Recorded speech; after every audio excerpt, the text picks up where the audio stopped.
السلام علیکم ناظرین، ڈاکٹر دانش ریئل فوکس کے ساتھ حاضر ہے۔ ناظرین، آئینی بینچ اور آئینی کورٹ اور سپریم کورٹ اور دیگر مقدمات، یہ مسائل آتے رہیں گے۔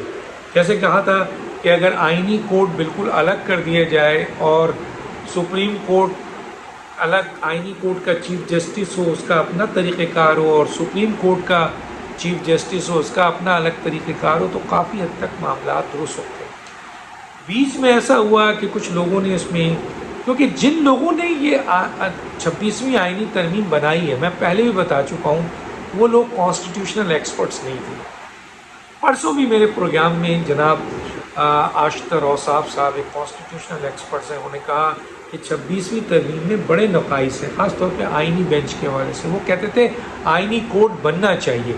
آج ہی کی بات دیکھ لیں، میں آپ کو بتاتا ہوں کہ جناب جسٹس عائشہ نے ایک کیس آیا ٹیکس کے حوالے سے، تو اس پر انہوں نے ریمارکس دیا کہ یہ تو سپریم کورٹ نہیں سن سکتی، ہم نہیں سن سکتے، یہ تو آئینی بینچ سنے گا، اور یہ بات طے ہے کہ تمام آئینی کیسز آئینی بینچ سن سکتا ہے۔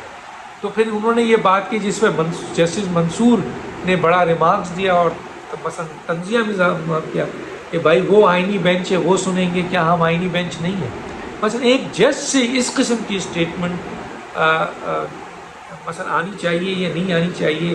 میں نہیں سمجھتا کہ یہ آنی چاہیے، کیونکہ ان کو بھی یہ پتہ ہے اور ہم جیسے طالب علموں کو بھی پتہ ہے کہ 26ویں ترمیم میں آئینی کیسز کے لیے سپریم کورٹ سے الگ کر کے ایک بینچ بنا دیا گیا ہے 7 رکنی، جس کے سربراہ ہیں جسٹس امین الدین، اور جس کے کیسز کا ڈیسیجن ان کی اپنی کمیٹی کرے گی، اور ہائی کورٹ سے جو کیسز آئیں گے وہ یہ دیکھیں گے کہ یہ کیس سپریم کورٹ میں جاتا ہے یا آئینی بینچ میں جاتا ہے۔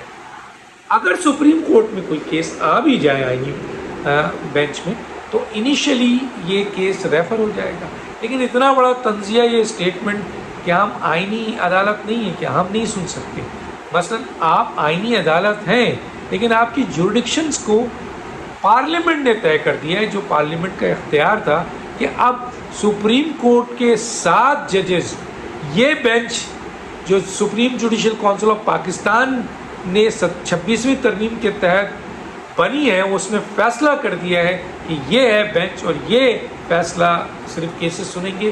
اور سپریم کورٹ جو ایک آئینی، وہ بھی ایک عدالت ہے، آئین کی کریشن ہے، پارلیمنٹ کی کریشن ہے، لیکن اس کی جورڈکشن یہ ہے کہ وہ فوجداری مقدمات سنیں گی، بینکنگ کے مقدمات، آپ کے کرمنل کیسز اور بہت سے سول کیسز سب سنیں گی۔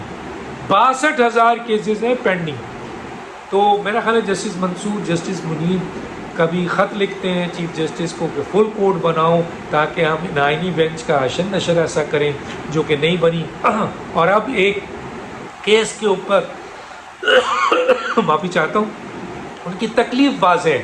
جسٹس منصور کو یہ پتہ ہے کہ اب نہ وہ چیف جسٹس بن سکے، نہ وہ آئینی کیس سنیں گے۔ آئینی کیس ہی کسی بھی ملک کے لیے امپورٹنٹ ہوتا ہے، اس کو ویلیوز دی جاتی ہے، اس کی امپورٹنس ہوتی ہے، ان ججز کے آپ کے جو ججمنٹ ہوتا ہے اس کو پوری دنیا واچ کرتی ہے، دیکھتی ہے، اور میڈیا میں ان کی بڑی پذیرائی ہوتی ہے، حکومت ان سے بڑی خائف ہوتی ہے، ان کو دیکھتی ہے۔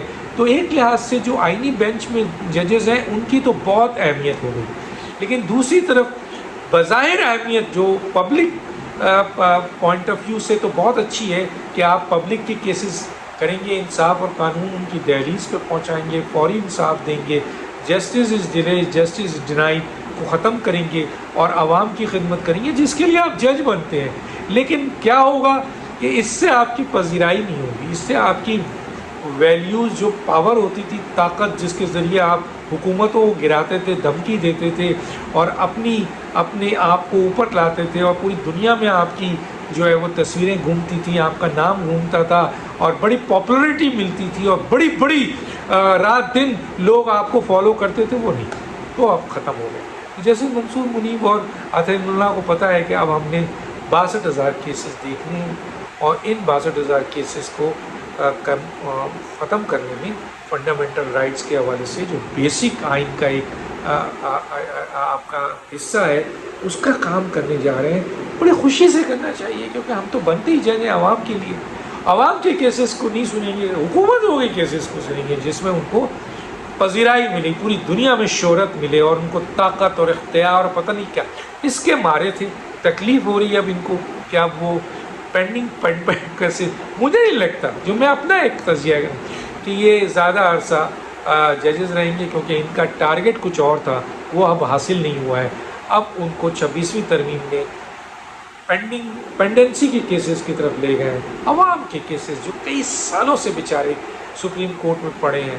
تو بہتر تو یہی ہے کہ یہ ججز اور دوسرے ججز برادر ججز مل کر پینڈنسی کو ختم کریں اور 62,000 کیس سے نیچے لا کر اس کو کم از کم 40,000 اور پھر 30,000 اور پھر 20,000 پہ لائیں تاکہ عوام کا بھلا ہو.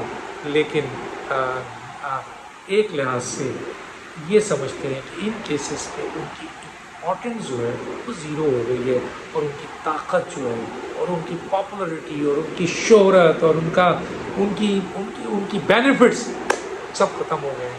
تو ہو گئے، مان لیں اب. تو ایسے کیسز آئیں گے جس میں یہ فیصلہ کرنا ہوگا، کیونکہ نقائص تو 26ویں ترمیم میں ہیں. جیسے میں نے کہا ہے کہ جن لوگوں نے بھی بنایا ہے وہ کانسٹیٹیوشنل ایکسپرٹ نہیں تھے، سوائے ایک کہ کہا یہ جا رہا ہے جو کانسٹیٹیوشنل ایکسپرٹ کہہ رہے ہیں. تو اب 27ویں ترمیم سے یہ مسئلہ حل ہوگا. ہو سکتا ہے کہ اگر کانسٹیٹیوشنل کورٹ ہی الگ کر دیا جائے تو یہ ایک بہت بڑا بہتر اقدام ہوگا. ڈاکٹر دانش کو یاد دیجیے. اللہ حافظ.